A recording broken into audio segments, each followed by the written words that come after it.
Hello and welcome to another Wisdom Wednesday. One of the things that we've been doing as a campus ministry staff the last couple of weeks has been doing a book study of Father Brian Massingale's Racial Justice in the Catholic Church. We are reading it to get a grasp of racism, both the internalized, often unconscious dimensions within ourselves, as well as the ways in which we perpetuate and prosper from the systemic oppression of our Black and brown brothers and sisters. We also want to know how the church can be a positive force in transformation and the eradication of what the church calls the sin that divides the human family.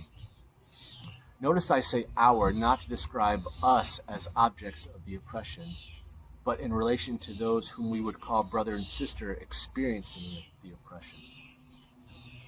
We are a group of white campus ministers. We are nice and kind. We would never join a KKK rally. We would never use the N-word. We would never shut the CSC doors to our Black and brown students who come to worship or participate in any of our programs. And I'm sure you would feel the same way. For many of us good white people, we think this is the beginning and the end of what racism means: personal proclivities and interpersonal relationships. Our whiteness protects us from the realities of the systemic and persistent racism that we as a nation have built into the very fabric of what it means to be an American, to be America. In a section of his book where he surveys some of the Catholic documents on racism, Father Massingale comes to this heartbreaking conclusion. We must conclude that racism is not now and has never been a passionate matter for most American Catholics. So how can we as individuals confront our own racism and seek to transform and heal it? How can we as a faith community hear this prophetic call and respond with grace and humility and love? I'm going to offer some suggestions, not because I am perfect or done. I am, in many ways, a racist in recovery.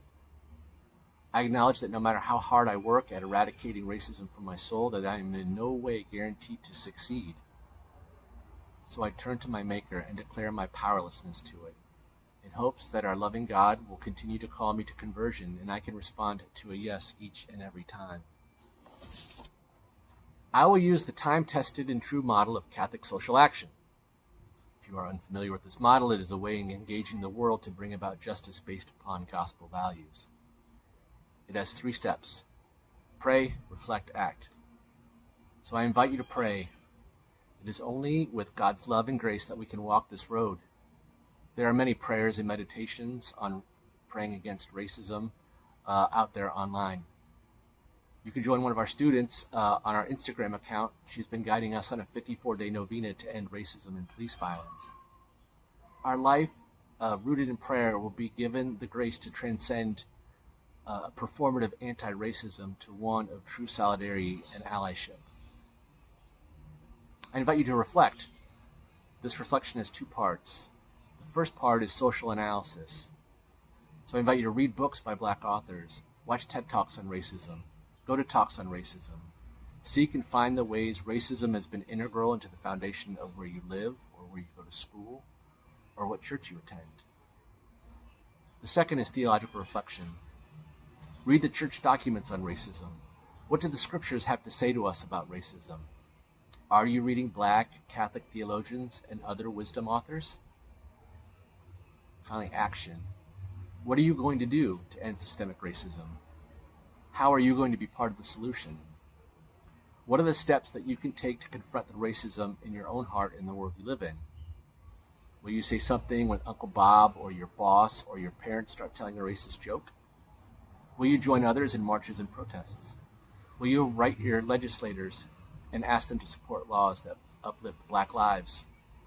Do you talk to your children about this? Will you call us out when we fail to live up to being the body of Christ? Each step should lead us deeper into the next. Each act of prayer should spur us to want to know more. The more we know should invite us to act in more ways, more difficult and challenging. Those actions will need to be fortified that only prayer can offer, and so on and so on. A word of caution: while it is important to reach out to your Black friends to show support and let them know that you are thinking about them, do not burden them with your progress, or point out your wokeness, or seek them out to be your Encyclopedia Britannica Black experience. This can be exhausting and traumatizing. Moving forward, the CSC is committed to becoming an anti-racist community of faith. This will no doubt be hard. It will change the way we think, the way we act, and the way we look at ourselves as a community. But it is necessary.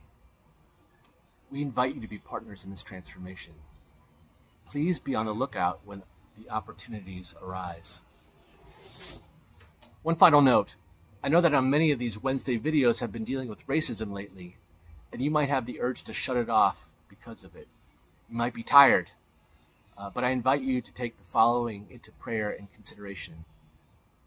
If you are tired of hearing about racism, imagine how tired people are of experiencing it.